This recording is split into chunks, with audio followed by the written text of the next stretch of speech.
என் ப்ரெஷ்ஷை எடுத்துட்டு என்னுடைய பக்கத்து ரூமில் ஒருத்தர் இருந்தார். அவர் ரொம்ப சாஃப்டான, ரொம்ப அன்பான, என்னை ரொம்ப நேசிக்கிற ஒரு மனுஷன்.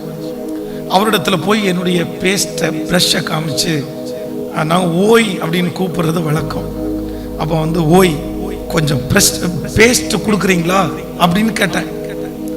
அவர் என்ன நினைப்புல இருந்தாரோ தெரியல, என்ன ரொம்ப திட்டாரு. ஏன்டா பிச்சைக்காரன் நாய்ங்களா, இப்படியே பிச்சை எடுக்க வந்துடுவீங்களா, உங்களுக்கு சோறு போடுறாங்கன்னா வந்துடுறது, எனக்கு என்னென்னமோ பேசிட்டாரு. எனக்கு ஏற்கனவே மனசு ரொம்ப உடைஞ்சிட்டேனா, நான் இவர் இப்படி திட்டுவார்னு எதிர்பார்க்கவே இல்லை. என்னை ரொம்ப திட்டுன உடனே என்னால் அழுகை அடக்கவே முடியல.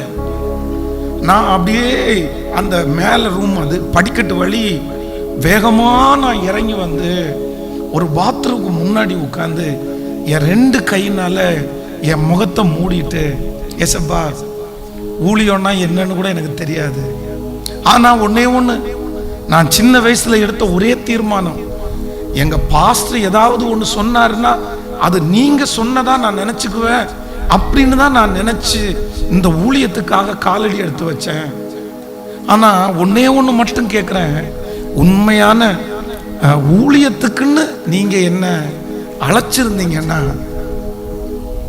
இனி யார் முன்னாடியும் கையேந்துறது மாதிரி மட்டும் என்ன வச்சிடாதீங்கப்பா அப்படின்னு அப்படியே அழுதுட்டே இருக்கிறேன். படிக்கட்டி ஏறி என் ரூமில் போகும்போது, என் ரூமில் தங்கி இருக்கிற எபினேசர் அப்படின்ற ஒரு பிரதர் 3rd இயர் படித்தார்.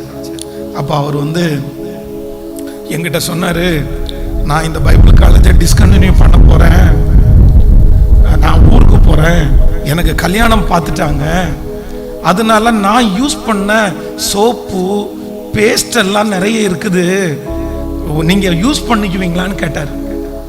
நான் சொன்னேன், தாராளமாக யூஸ் பண்ணிக்குவேன், எனக்கு கொடுங்க அப்படின்னு. அப்போ என் கையில் ஒரு அட்டை பாக்ஸ் தூக்கி வச்சார். அதை திறந்து பார்த்தா ஒரு பேஸ்ட் உள்ள இருந்துச்சு. அந்த பேஸ்ட் வந்து என் கையில் இவ்வளோ தடி இருக்கும். நான் 3 வருஷம் அந்த பைபிள் காலேஜ் படித்து முடிக்கிற வரைக்கும் அந்த பேஸ்ட் வந்து எனக்கு போதுமானதாக இருந்துச்சு.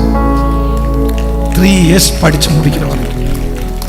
ஸோ அன்னையிலிருந்து இன்று வரையிலையும் என்னுடைய ஆண்டவர் வந்து என்னை யாரிடத்துலையும் கையேந்த விடவே இல்லை.